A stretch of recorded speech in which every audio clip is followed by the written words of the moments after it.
আসসালামু আলাইকুম প্রিয় দর্শক, আমি আপনাদের সামনে আরেকটা নতুন ভিডিও নিয়ে আসলাম। অনেক দিন ভিডিও করা হয় না।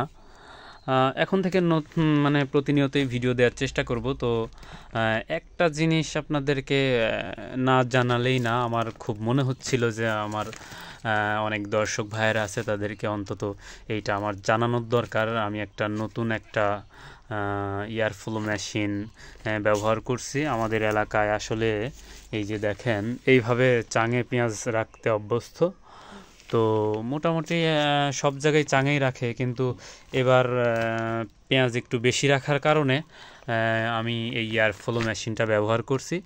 এবং এটা আসলে ব্যবহার করার নিয়ম সম্পর্কে আপনাদেরকে কিছু তথ্য দেওয়ার চেষ্টা করব।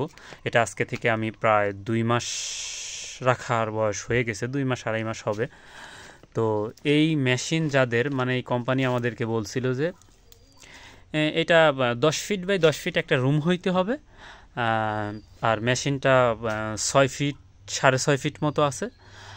আমাদের 1 ফিট বেঁচে আছে, অর্থাৎ 5 ফিট পর্যন্ত আমরা পেঁয়াজ রাখছি। ওরা বলছিল যে পুরোটাই রাখা যাবে, কিছু অল্প একটু বাদ দিয়ে। তো আমার অনেকটাই ফাঁকা আছে এখানে। ওরা একটা মেশিনের মধ্যে 300 মণ পেঁয়াজ রাখতে বলে। তো আমার এখানে হয়তো বা 250 মণ মতো পেঁয়াজ আছে অল্প একটু জায়গার মধ্যে। তো আপনারা দেখলেই বুঝতে পারবেন, এটার পুরুত্বটা দেখেন আপনারা। এটা রুম, হ্যাঁ, আমি দাঁড়ায় আছি, দেখেন, ঠিক এই দেখেন, এটার থেকে শুরু হয়ে দেখেন আস্তে আস্তে চলে আসতেছে একদম, যেই যে নিচে ফ্লোর দেখতেছেন, এই যে ফ্লোর, এই ফ্লোর থেকে পুরা আপনার এই যে এই অবধি, এটা 5 ফিটের উপরে আছে। তো এইখানে একভাবে ধান যেরকম রাখা যায় বা অন্যান্য ফসল রাখা যায়, ঠিক সেইভাবে এক জায়গায় স্তূপ করে এটা রাখা হয়েছে। তো সেক্ষেত্রে আপনার ঘরটা নিয়ম, আসলে এই ঘর 10 ফিট বাই 10 ফিট ওয়াল করে ঘর করা আসলে সব সময় পসিবল না, কারণ এটা একটা খরচের ব্যাপার আছে। তো সেক্ষেত্রে আমি ওনাদেরকে বলছিলাম যে আসলে আমাদের যে কিছু কিছু অনেকের বাসায় রুম পড়ে থাকে, তো সেক্ষেত্রে সেই রুমে আমরা মডিফাই করে কোনোভাবে করতে পারি কিনা। যেমন আমার এই রুমটা একটা আমাদের বারান্দার খাবারের রুম, গ্রাম এলাকায় অনেকেরই থাকে। তো সেক্ষেত্রে আমার এইখানে একটা দরজা ছিল, এই পাশে একটা জানালা ছিল। তো আমি করছি কি, এইটাই হচ্ছে আপনার গরুর পায়ের নিচে এক ধরনের ককশিট দেয়, অবশ্যই গ্রাম এলাকার সবাই চিনবেন।